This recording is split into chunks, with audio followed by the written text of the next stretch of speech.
This is an actual spacecraft from another world, piloted by alien intelligence. One sighting from tens of thousands made over the last 50 years on virtually every continent on the globe. Intelligent life from distant galaxies is now attempting to make open contact with the human race. And tonight, we'll show you the evidence.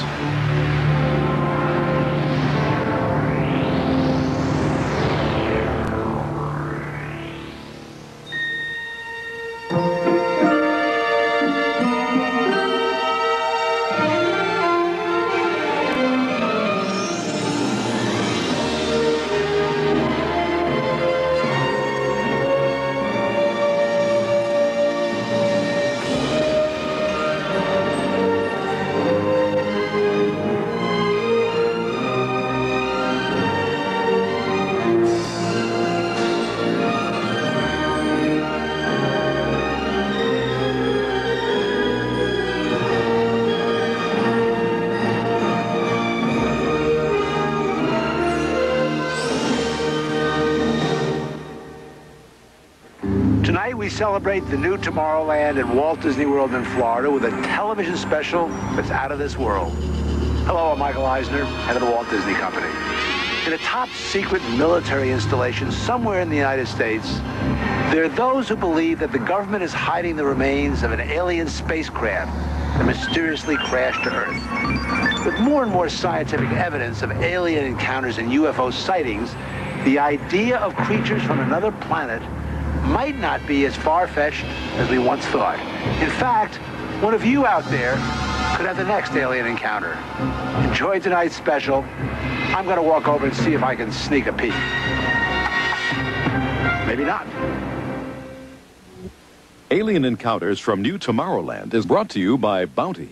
Outstanding absorbency and durability make Bounty the quilted quicker picker-upper. Scientific verification of extraterrestrial life forms routinely arriving on Earth. Top secret reports from ongoing military investigations.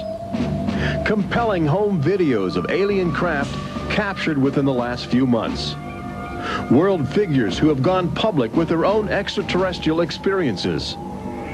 The shocking history of government misinformation programs designed to prevent widespread panic. And personal accounts of those who have been abducted and studied against their will. It's happened to me, it's happened to my sister, and I believe my mother. My son looks me straight in the eyes, and he says, "They took blood out of you, Mama." They don't ask permission, they take you. But it's such an incredible secret, nobody wants to believe it. There is valuable scientific data that would prove once and for all that planet Earth is being visited by highly evolved intelligence that is not from this world. Wait a minute. I've had enough. Stop it. From beyond the boundaries of our perceptions, intelligent beings are beckoning mankind to join the galactic community. It's an invitation which is both wondrous and terrifying. This is the nature of alien encounters. Mankind has the unique ability to ignore the obvious, especially when the facts reveal a disturbing truth. We once believed the sun revolved around the earth. When Galileo demonstrated the reverse is true in 1634, he was charged with heresy and placed under house arrest for the last 8 years of his life. The charges were later dropped, 342 years later. Now, as we approach a new millennium, mankind is in the midst of the most profound event in history, actual contact with intelligent life from other planets.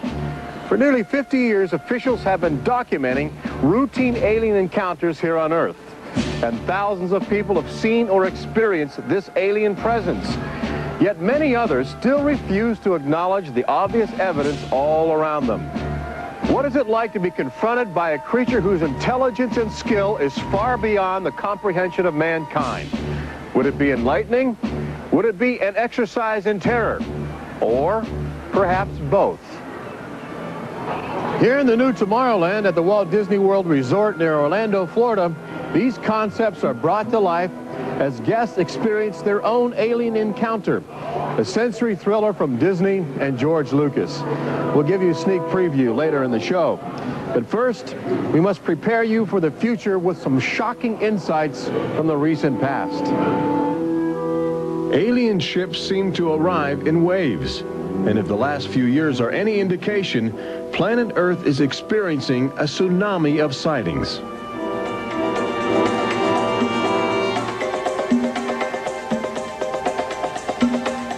Mexico City, 1992.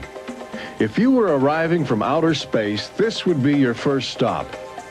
It's the world's largest metropolitan area, easy to spot from a distance.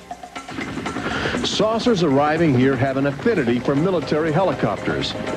This one was caught stalking a squadron during a national holiday celebration. Dozens of people videotaped the craft. Millions more just stared in disbelief as it covered 200 square miles of territory in a matter of minutes. Canada, 1991. In a residential area just outside Ottawa, this alien ship was photographed landing in what appears to be a prearranged site. UFO investigators claim the structure of this craft reveals a technology previously undocumented. This sighting is known as the Guardian case, named after the pseudonym of the photographer who wishes to keep his identity secret to avoid harassment from local authorities uncomfortable with the notion of alien intruders. For the last few months of 1994 and lately in 1995, Gulf Breeze, Florida has been ground zero for alien encounters. Especially during the day, extraterrestrial craft have become common ornaments in the uneasy skies. Over those dunes, right there. There she is, right there. Oh my God. Residents of Gulf Breeze routinely aim their home video cameras at the horizon. More often than not, they capture an astounding alien display. Look, there it is. Right out there. Looks like an egg on top and an egg on the bottom. You would think these alien sightings would be front page news. So why have they received almost no national attention? The answer is simple. For governments determined to maintain their authority, extraterrestrial contact is pure dynamite. There's beings from another planet. We don't know where they come from. We don't know what they're doing here. There's nothing we can do about it. Meet Captain Kevin Randall, retired Air Force intelligence officer, now a top investigator of alien encounters. Anytime a technologically superior civilization comes in contact with a technologically inferior civilization, the technologically inferior civilization ceases to exist. Not necessarily through conquest, not necessarily through invasion, but because the technology changes the underlying social structures of that civilization and it disintegrates. Those fears are reflected in a 1960 federally funded study by the Brookings Institution, which warned that public knowledge of alien life could cause civilization to collapse. So they began a policy of covering up and hiding the information, but they also began a policy of ridiculing, so that people who really see something are afraid to come forward. This isn't right to do the ridicule. I mean, a lot of people suffer. Retired Army officer Clifford Stone certainly suffered after he began private research into the UFO phenomena while still in the service. Well, I was given a lawful order while I was in the military to back off. I refused that lawful order. That resulted in me having to go to be psychoanalyzed, which kind of backfired on my command. But I was actually given a lawful order not to write to members of Congress without first getting it approved through my command, and not to talk to members of the media. Of course, I went out and violated all those directives simply because I felt they had no right, that I had a right. He also has determination. This collection of classified government documents represents years of determined effort by Stone to open the UFO files and offer fresh leads to investigators on the trail of the truth. It is not surprising that this book is making top military officials very uncomfortable. I think that some of the underlying concerns they have is the impact it will have on society as a whole if the information is ever released. But why have aliens chosen to visit our small blue planet? hidden on the distant fringes of an insignificant star cluster? Well, we invited them here. When we return, what is attracting alien visitors to planet Earth?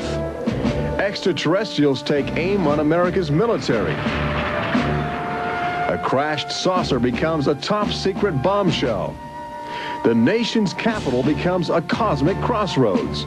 And later, how Disney Imagineers have designed a way to prepare humans for their inevitable alien encounter.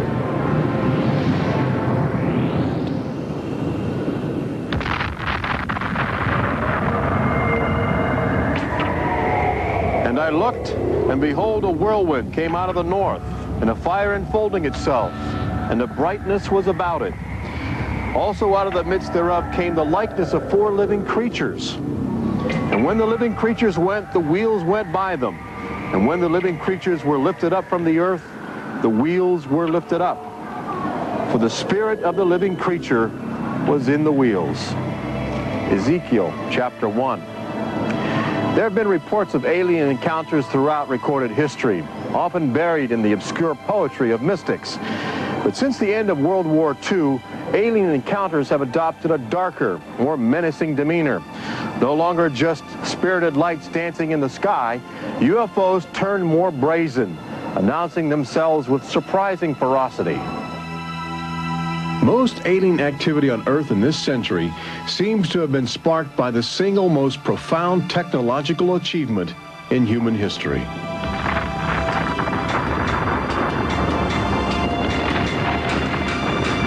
The atomic bomb did more than blow away every conventional notion of combat.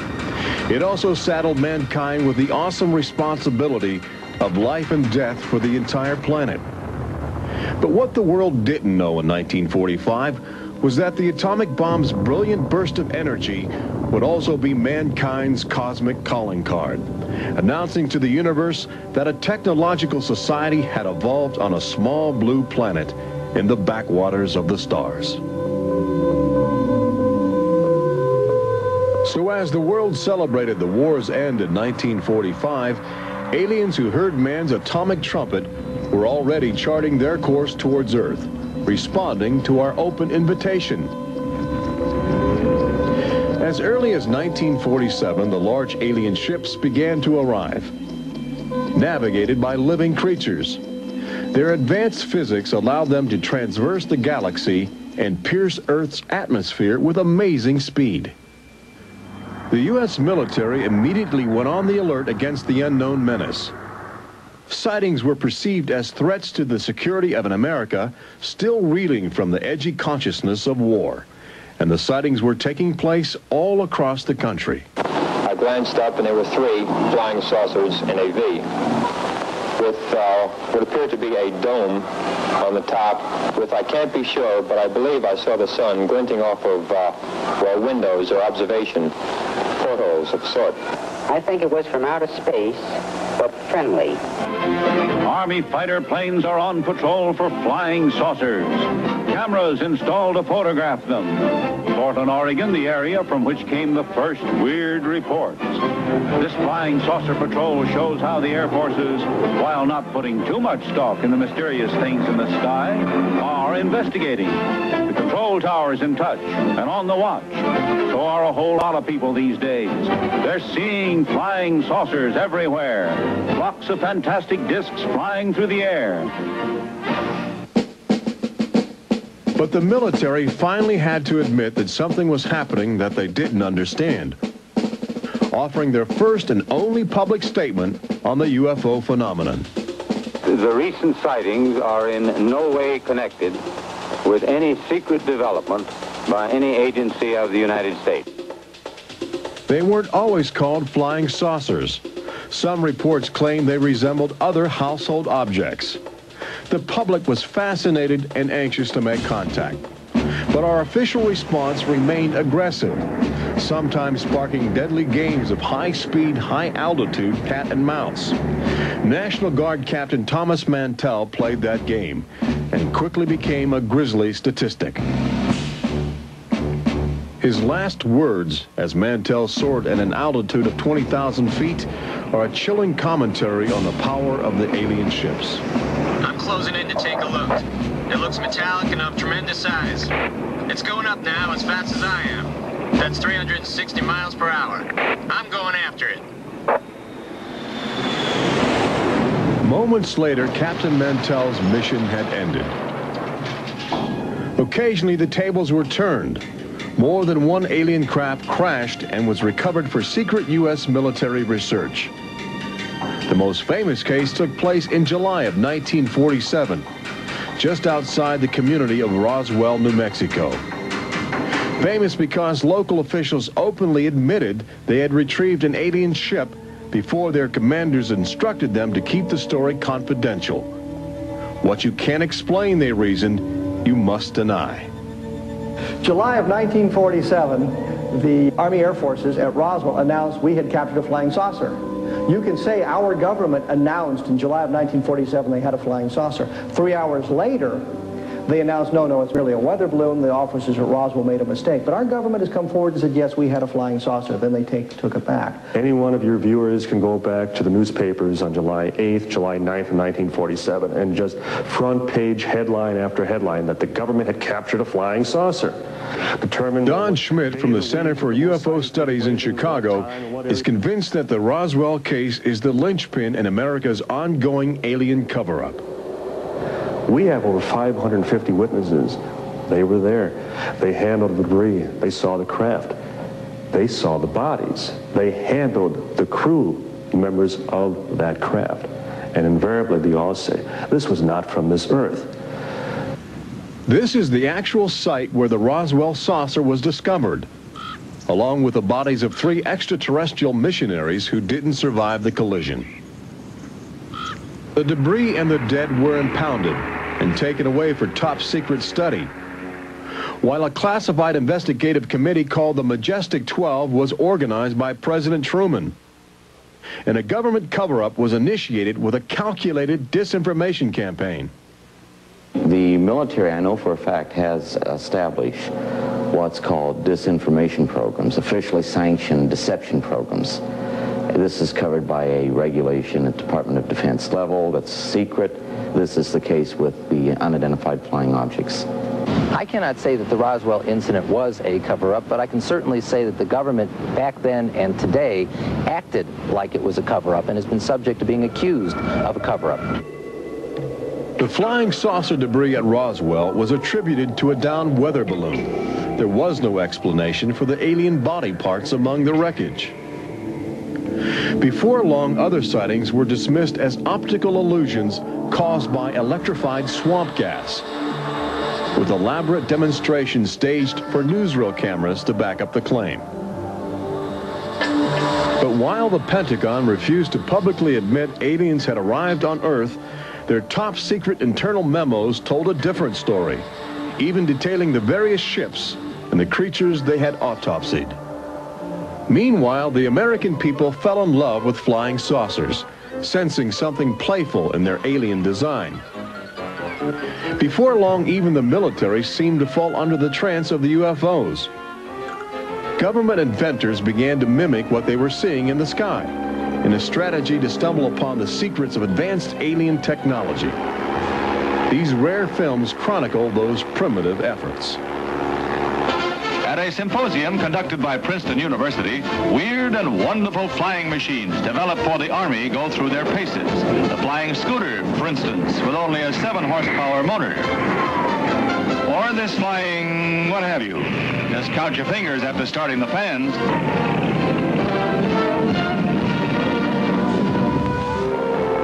The naive attempts to copy the saucers began to look foolish, especially in July of 1952, when real alien ships were routinely buzzing over Washington, D.C., leading fighter pilots on frustrated chases lasting as long as 6 hours.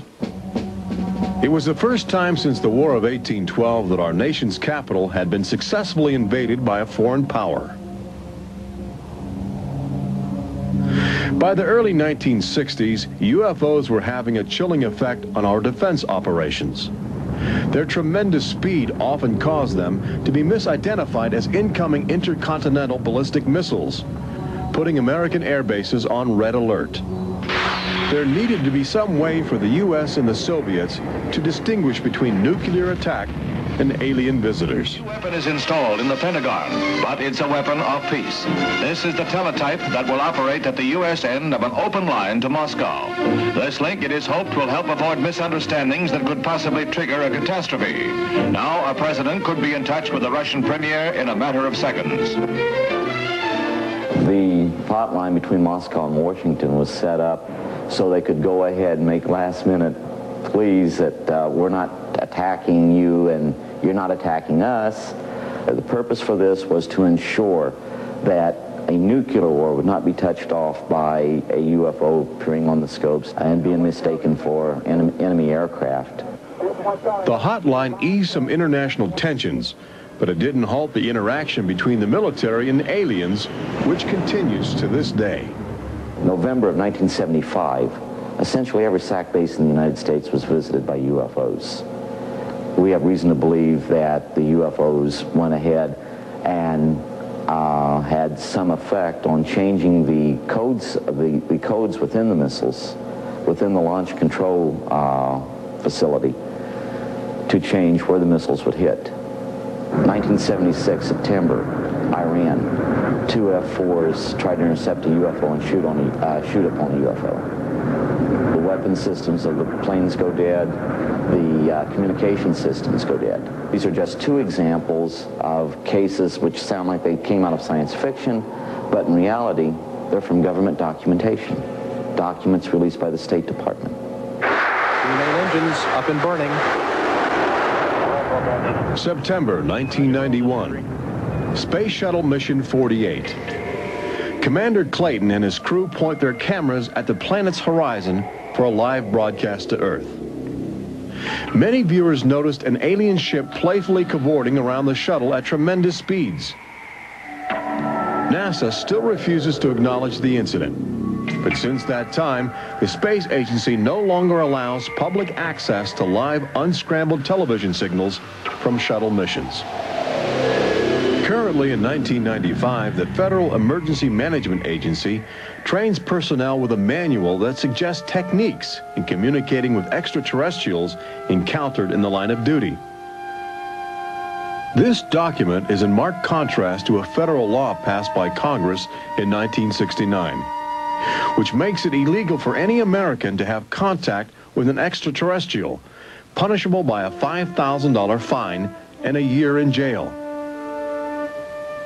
Ironically, both documents were composed by a government which refuses to publicly admit that there is intelligent life on other planets. Indications are that government, military, and scientific leaders will soon release nearly a half-century of official documentation of ongoing alien encounters on Earth. Perhaps they feel it would be too embarrassing not to reveal the truth before the truth reveals itself. But these FBI files acquired through the Freedom of Information Act outline nearly 50 years of UFO reports investigated by federal agents all across America. Overwhelming evidence that something sinister is at work. But look carefully. The torn pages, the ragged copies, the large areas blacked out in an effort to keep secrets locked away. If we are keeping information, which I am certain we are, from the American public on unidentified flying objects, then we're wrong.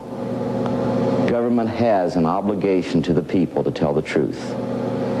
No matter what that truth might be, the people have a right to know that planet Earth is being visited by a highly evolved intelligence that is not from this world.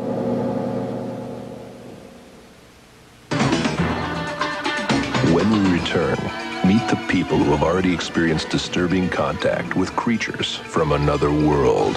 They don't ask permission, they take you. See how government is monitoring mutant life forms which have already staked their claim on planet Earth. And join Robert Urich on the fringes of the future in Walt Disney World's Magic Kingdom as Disney Imagineers prepare the public for their inevitable alien encounter. universe from New Tomorrowland.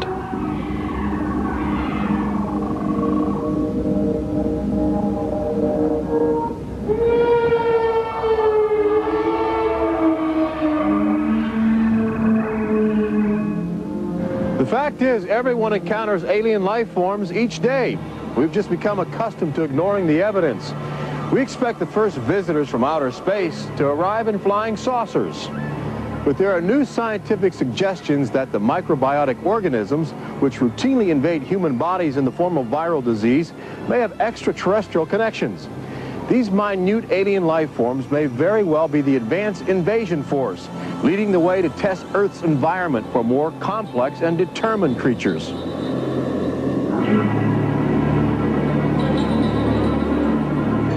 The idea is not new. Arrhenius, a Swedish chemist who died in 1927, first proposed the theory of transfermia, the notion that life is universally dispersed, possibly carried by cosmic winds across the vast expanse of the galaxy in the form of viral spores. Uncovering this mutating alien life is an ongoing government project carried out by scientific teams at NASA. They begin by collecting meteors which have landed on the barren landscape of Antarctica. Here, low temperatures preserve the alien life clinging to 4-billion-year-old cosmic debris. In a specially sealed clean room at the Johnson Space Center, these crude interstellar spaceships are carefully dissected to extract the biotic matter inside. Amino acids, a kaleidoscope of organic compounds, and the chemical catalysts of life are analyzed with sophisticated gas chromatographs and mass spectrometers. Life is plentiful in the universe and eerily tenacious.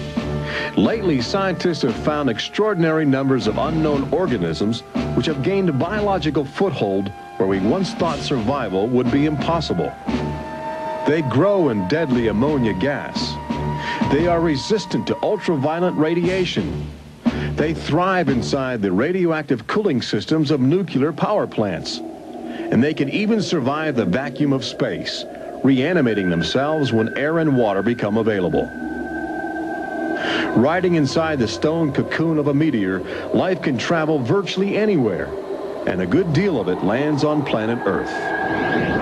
But just as we explore the genetic package of alien life, visitors from space are routinely examining human specimens, abducting men, women, and children in order to conduct disturbing biological experiments. Very, very few people who've had the experience are willing to talk about it publicly.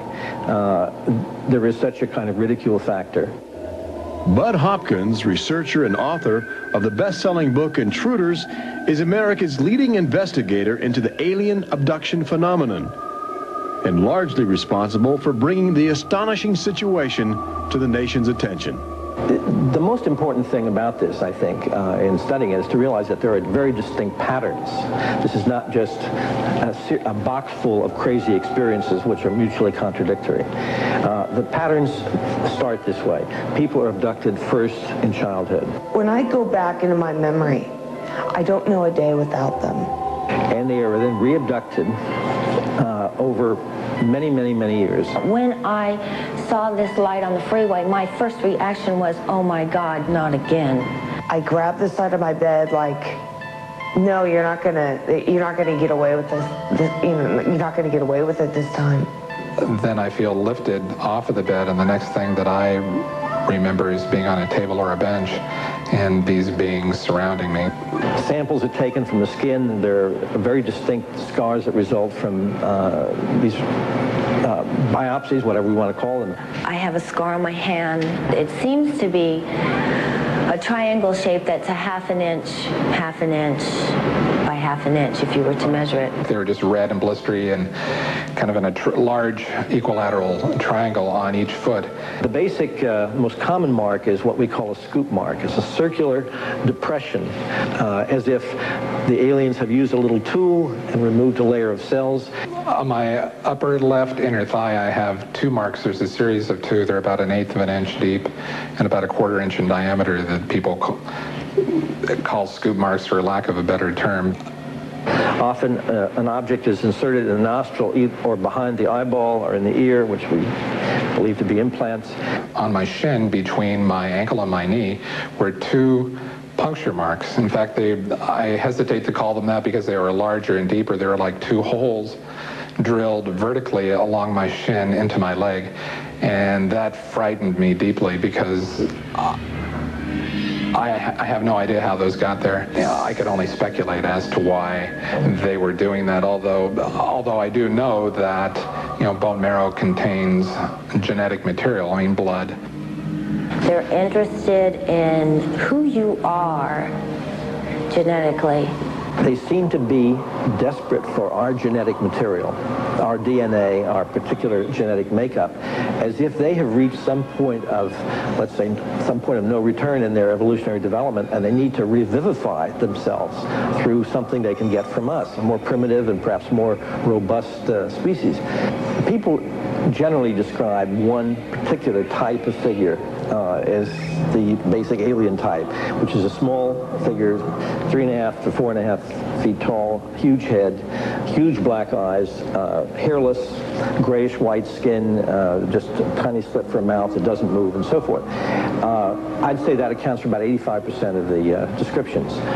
There's some that are very, they talk about the reptilian being like sexually aggressive, and then there's some that look like praying mantis that are very mean and very violent.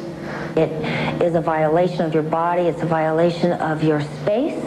They don't ask permission. They take you. On this earth, when you are raped, when you are mugged, even if you don't see that person that is doing you bodily harm, you have somewhere to go. You can go to the police and at least give a report whether they do something or not. You have somewhere to go. But in this case, you have no one to talk to. You have no one to say, this has happened to me, I've been so violated. You don't even know. And you're not ready for this. My love life went to hell. My schooling went to hell. Everything went to hell. And it's terrifying, it's not fun, it ruins your life because you have nowhere to go. Twinkle, twinkle, little star, how I wonder what you are. Up above the world so high like a diamond in the sky. Makes me want to cry.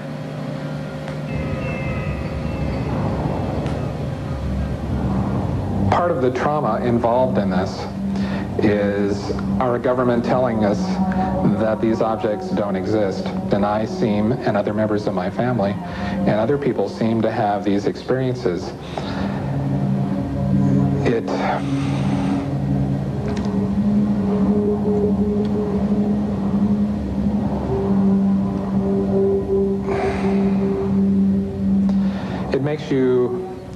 makes you doubt your sanity. The range of people who have had abductions around the world, because it is a global phenomenon, it's a total range. I've worked with people who are of Oriental backgrounds, African-American background, Hispanics. I've worked with one NASA scientist, a research scientist, who is an abductee, a police lieutenant from the South, doctors, lawyers. I mean, I've had, incidentally, 7 psychiatrists come to me because of their own personal abduction experiences. The phenomenon affects people from all walks of life. And it has a dramatic effect on families. Debbie and Terry know firsthand. Both are ongoing abductees with deep concerns about the chilling connections between aliens and their children. I thought this was mental illness. Then my son started speaking about little airmen coming into his room and taking us up, and there was even one point where he said, "They took blood out of you, Mama." He wanted guarding all the time. He wouldn't go to bed at night unless I slept with him. He was angry. And the other thing is he started setting traps. One night my husband came home from work and there's these little colored stones all over the garage. And Dale, my husband, said, "What is this for?" And he says, "Well, this is when the airmen come, they slip and fall on their butts." The interesting thing about children is a sort of innocence about their perceptions. I will present these cards of different heads, and there's Santa Claus, Batman, policeman, a clown, Ninja Turtle, an alien. What we do is to see how the child responds when we get to the alien face, and it can be extremely moving, because I've seen children just collapse when they see the drawing of the alien, crying, hugging their fathers or their mothers in terror. Well, she was 4 years old, and she was past bedwetting and all of that behavior. She was beyond that, and she'd never wet her bed. And when we moved to Banning, she started having nightmares every night and wetting her bed. And a couple of weeks ago, she had a bunch of scratches on her face, and she didn't have them when she went to bed. I said, what happened? And it was funny. The only thing I could get out of her was that she asked me, do aliens hurt you? And I went, what? And a woman told me, for instance, that her little girl, when she was first able to talk, would tell her about these nightmares of what she called the bugs coming in the room. And they were big bugs with big eyes.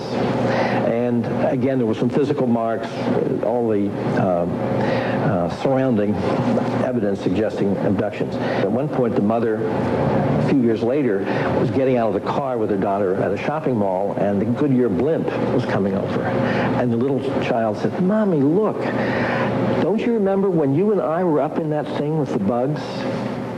The last time I had a session, in that session I actually saw Lexi being escorted by two small grays. And it was very upsetting to me. I could not handle the fact that my daughter was being subjected to something that I had no control over. And when I think you have no control over something, that you're so helpless, it's like your child's drowning or something, and you can't save them. I feel like I'm going to go crazy because there isn't anything I could do for my son. I know.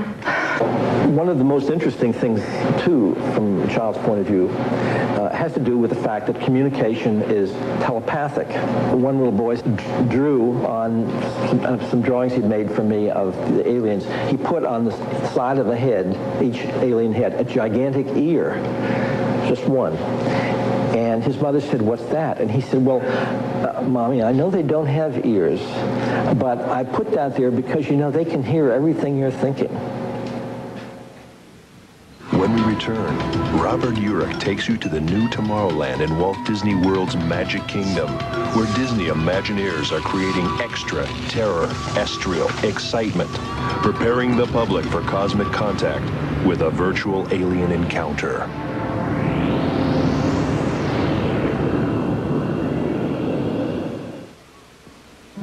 An official UFO sighting report, one of thousands compiled over the last few decades.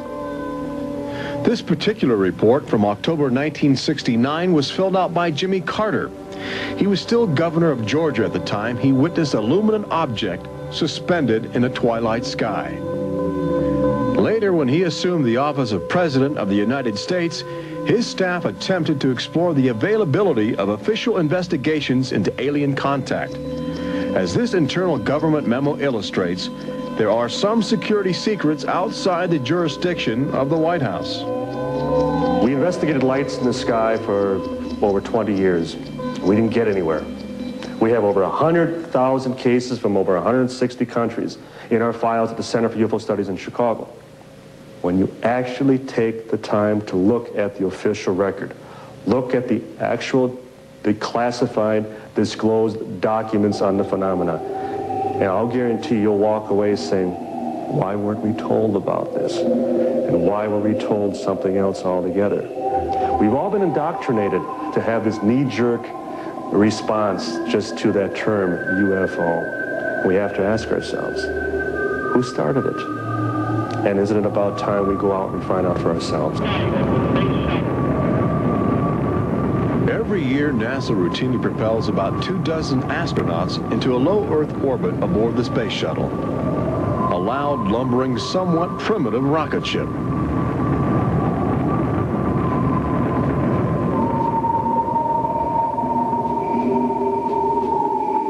But most Americans will likely explore outer space aboard crafts of alien origin.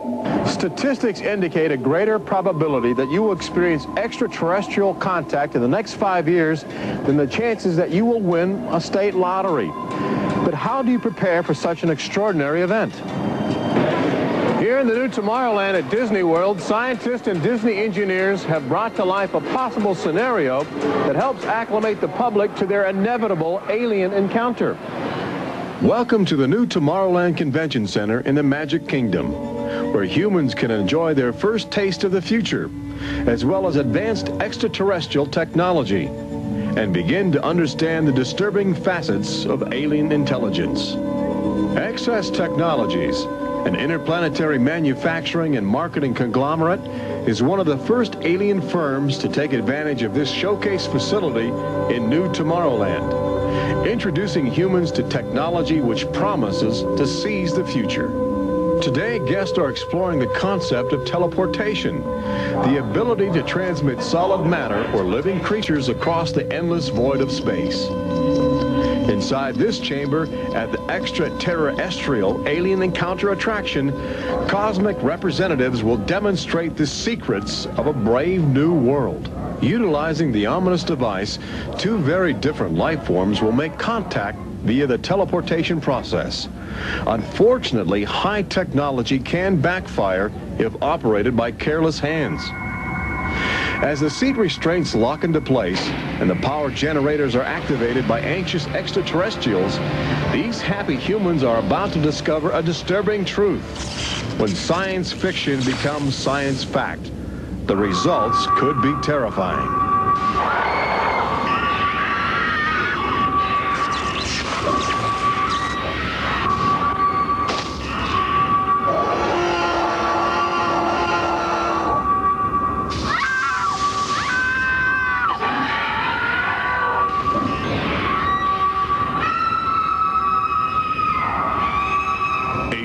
Encounter opens at Walt Disney World summer 1995.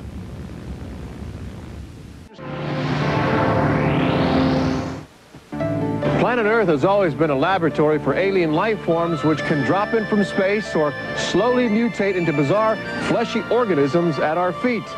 Understanding the nature of these strange creatures from above and below is the greatest challenge of our age.